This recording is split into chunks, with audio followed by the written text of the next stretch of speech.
Hello दोस्तों, art and literature world में आपका फिर से स्वागत है। मैं हिना। आइए मैं आपको सुनाती हूँ मुंशी प्रेमचंद की अनमोल कहानी त्यागी का प्रेम का दूसरा भाग। तो आइए सुनते हैं। 2 साल हो गए हैं लाला गोपीनाथ ने एक कन्या पाठशाला खोली है और उसके प्रबंधक हैं। शिक्षा की विभिन्न पद्धतियों का उन्होंने खूब अध्ययन किया है और इस पाठशाला में उनका व्यवहार कर रहे हैं। शहर में यह पाठशाला बहुत ही सर्वप्रिय है।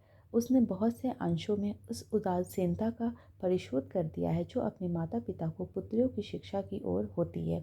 शहर के गणमान्य पुरुष अपनी लड़कियों को शहर पढ़ने भेजते हैं। वहाँ की शिक्षा शैली कुछ ऐसी मनोरंजक है कि बालिकाएं एक बार जाकर मानो मंत्र मुक्त हो जाती हैं। फिर उन्हें घर पर चैन नहीं मिलता। ऐसी व्यवस्था की गई है कि 3-4 वर्षों में ही कन्याओं का गृहस्थी के मुख्य कामों से परिचय हो जाए। सबसे बड़ी बात यह है कि यहाँ धर्म शिक्षा का भी समुचित प्रबंध किया गया है। अब की साल से प्रबंधक महोदय ने अंग्रेजी की कक्षाएं भी खोल दी हैं। एक सुशिक्षित गुजराती महिला को बम्बई से बुलाकर पाठशाला उसके हाथों में दे दी है। इन महिला का नाम है आनंदी बाई। वे विधवा हैं, हिंदी भाषा से भली भांति परिचित नहीं हैं, किंतु गुजराती में कई पुस्तकें लिख चुकी हैं। कई कन्या पाठशालाओं में काम कर चुकी हैं।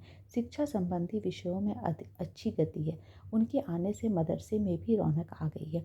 कई प्रतिष्ठित सज्जनों ने जो अपनी बालिकाओं को मसूरी और नैनीताल भेजना चाहते थे, अब उन्हें यही भर्ती करा दिया है। आनंदी रईसों के घरों में जाती हैं और स्त्रियों में शिक्षा का प्रचार करती हैं। उनके वस्त्र भूषणों से सुरुचि का बोध होता है। वे उच्च कुल की हैं, इसलिए शहर में उनका सम्मान होता है। लड़कियों उन पे जान देती हैं, उन्हें माँ कहकर पुकारती हैं। आनंदी बाई का ही गुणगान करते हैं। गोपीनाथ की पाठशाला की उन्नति देखकर फूले नहीं समाते। आनंदी बाई का ही गुणगान करते हैं। बाहर से कोई सुविख्यात पुरुष आता है तो उससे पाठशाला का निरीक्षण अवश्य कराते हैं। आनंदी की प्रशंसा से उन्हें वही आनंद प्राप्त होता है जो स्वयं अपनी प्रशंसा से होता। बाई जी को भी दर्शन से प्रेम है और सबसे बड़ी बात यह है कि उन्हें गोपीनाथ पर असीम श्रद्धा है। वे हृदय से उनका सम्मान करती हैं। उनके त्याग और निष्काम जाति भक्ति ने उन्हें वशीभूत कर लिया है। वे मुंह पर उनकी बड़ाई नहीं करती, पर रईसों के घरों में बड़े प्रेम से उनका योगदान करती हैं। ऐसे सच्चे सेवक आजकल कहाँ लोक कीर्ति पर जान देते हैं। जो लोग थोड़ी बहुत सेवा करते हैं दिखावे के लिए, सच्ची लगन किसी में नहीं। लाला जी को पुरुष नहीं देवता समझती हैं। उस पर कोई ऐसा नहीं जो उनके आराम का ध्यान रखे। भोर से सायंकाल तक दौड़ते रहते हैं। बेचारे घर आ गए, जो कुछ किसी ने सामने रख दिया चुपके से खा लिया, फिर छड़ी उठाई किसी की तरफ चल दिए।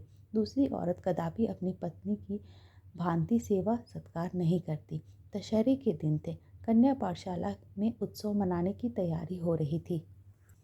एक नाटक खेलने का निश्चय किया गया था। भवन खूब सजाया गया था। शहर के रईसों को निमंत्रण दिए गए थे। यह कहना कठिन था कि विवाह किसका उत्साह बढ़ा हुआ है, बाई जी का या लाला गोपीनाथ का। गोपीनाथ सामग्रियां एकत्र कर रहे थे।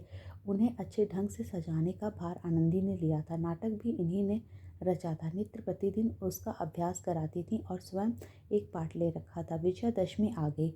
दोपहर तक गोपीनाथ फर्श पर कुर्सियों का इंतजाम करते रहे।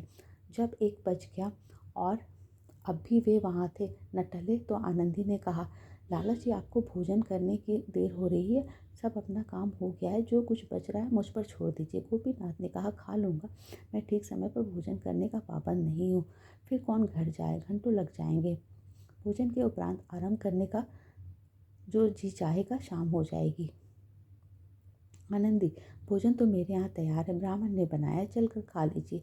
यहीं ज़रा देर आराम कर लीजिए। गोपीनाथ, यहाँ क्या खा लूँगा, एक वक्त न खाऊंगा तो ऐसी कौन सी हानि हो जाएगी। आनंदी, जब भोजन तैयार है तो उपवास क्यों कीजिएगा। गोपीनाथ, आप जाएं, आपको देर हो रही है। मैं काम में ऐसा भूला हूँ कि आपकी सुधि न रही। आनंदी, मैं भी 1 जून उपवास कर लूँगी तो कोई हानि नहीं होगी। गोपीनाथ, नहीं नहीं, इसकी क्या ज़रूरत है, मैं आपसे सच कहता हूँ, बहुधा 1 ही जून खाता हूँ। आनंदी, अच्छा, आपके इनकार के मायने समझ गई।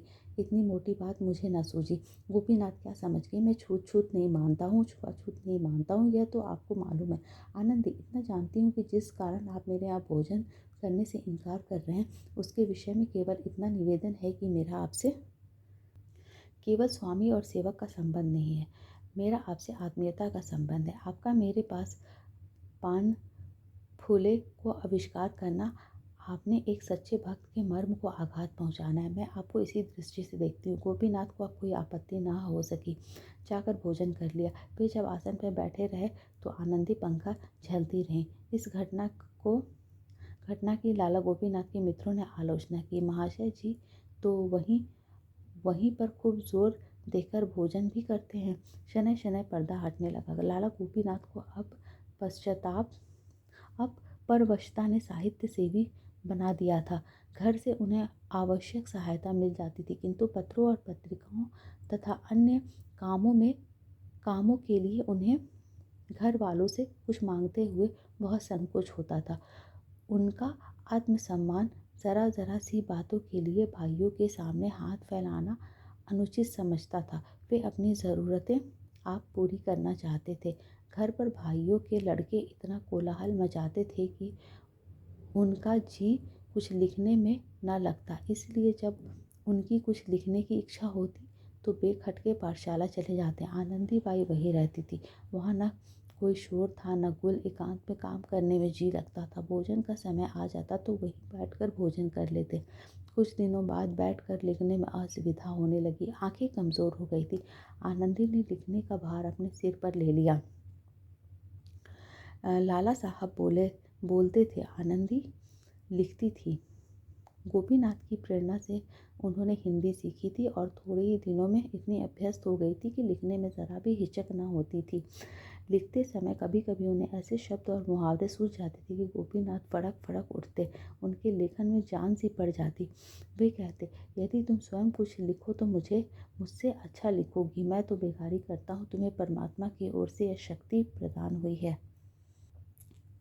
नगर के लाल बुझक्कड़ों में इतनी सहकारिता पर टीपा टिप्पणी होने लगी, पर विद्वजनों ने अपनी आत्मा की सुचिरता के सामने ईर्ष्या के व्यंग को कब परवाह करते हैं। आनंदी कहती, यह तो संसार है, जिसके मन में जो आए कहे, पर मैं उस पुरुष का निरादर नहीं कर सकती जिस पर मेरी श्रद्धा है। गोपीनाथ इतने निर्भीक न थे। उनकी सुकृति का आधार लोकमत था। वे अपनी भर्त्सना न कर सकते थे, इसलिए वे दिन के बदले रात को रचना करने लगे। पाठशाला में इस समय कोई देखने वाला न होता था। रात की नीरवता में खूब जी लगता। आराम कुर्सी पर लेट जाते। आनंदी मेज के सामने कलम हाथ में लिए उनकी ओर देखा करती। जो कुछ उनके मुख से निकलता तुरंत लिख लेती। उनकी आंखों से विनयशील श्रद्धा और प्रेम की किरण सी निकलती हुई जान पड़ती। गोपीनाथ जब किसी भाव को मन में व्यक्त करने के बाद आनंदी की ओर ताकते कि वे लिखने को तैयार है या नहीं, वे दोनों व्यक्तियों की निगाहें मिलती और अपने आप झुक जाती। गोपीनाथ को इस काम करने की ऐसी आदत पड़ जाती थी कि अब किसी कार्यवश यहाँ आने का अवसर न मिलता तो वे निकल जाते। आनंदी से मिलने से पहले गोपीनाथ को स्त्रियों का कुछ ज्ञान था। वह केवल पुस्तकों पर अवलंबित था। स्त्रियों के विषय में प्राचीन और अर्वाचीन, प्राच्य और पाश्चात्य सभी विद्वानों का एक ही मत था। वे मायावी आत्मिक उन्नति की बाधक, परमार्थ की विरोधिनी, वृत्तियों को कुमार की ओर ले जाने वाली और हृदय को संकीर्ण बनाने वाली होती हैं। इन्हीं कारणों से उन्होंने इस मायावी जाति से अलग रहना ही श्रेष्ठकर समझा था। किंतु अब अनुभव बतला रहा था कि स्त्रियां सन्मार्ग की ओर ले जा सकती हैं, उनमें सद्गुण भी हो सकते हैं। वे कर्तव्य सेवा के भावों को जागृत भी कर सकती हैं। जब उनके मन में प्रश्न उठता कि यदि आनंदी से मेरा विवाह होता तो मुझे क्या आपत्ति हो सकती थी, उसके साथ तो मेरा जीवन बड़े आनंद से कट जाता। एक दिन वे आनंदी के यहाँ गए तो सिर में दर्द हो रहा था। कुछ लिखने की इच्छा हुई। आनंदी को इसका कारण मालूम हुआ तो उसने सिर में धीरे धीरे तेल मलना शुरू किया। गोपीनाथ को उस समय अलौकिक सुख मिल रहा था। मन में प्रेम की तरंगे उठ रही थी। उसी दिन से उन्होंने आनंदी के यहाँ आना छोड़ दिया। एक सप्ताह बीत गया और न आए। आनंदी ने लिखा, आपसे पाठशाला संबंधी कई विषयों में राय लेनी है, अवश्य आइए। वे तब भी न आए। फिर लिखा, मालूम होता है आप मुझसे नाराज़ हैं, मैंने जानबूझकर कोई ऐसा काम नहीं किया। यदि वास्तव में आप नाराज़ हैं तो मैं यहाँ रहना उचित नहीं समझती। अगर आप अब भी ना आएंगे तो मैं द्वितीय अध्यापिका को चार्ज देकर चली जाऊंगी। गोपीनाथ पर इस धमकी का भी कुछ असर न हुआ। वे अब भी ना आए। अंत में 2 महीने खींचे रहने के बाद उन्हें ज्ञात हुआ कि आनंद 2 दिन से पाठशाला न आ सकी। तब वे किसी तर्क या युक्ति से अपने को रोक न सके। पाठशाला में आए और कुछ झिझकते सकुचाते आनंदी के कमरे में कदम रखा तो देखा वो चुपचाप पड़ी हुई थी। मुख पीला था, शरीर खुल चुका था। उसने उनकी ओर दयार्थी नेत्रों से देखा। उठना चाहा पर अशक्ति ने उठने न दिया। गोपीनाथ ने आर्द्रकंठ से कहा, लेटी रहो, उठने की ज़रूरत नहीं है, मैं बैठ जाता हूँ। डॉक्टर साहब आए थे।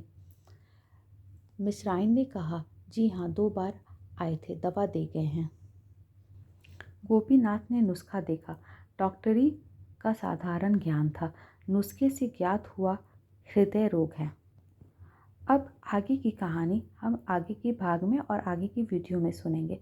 इतना वीडियो देखने और कहानी सुनने के लिए धन्यवाद। कृपया कहानी सुनने के लिए बने रहें और आगे का वीडियो देखें। धन्यवाद।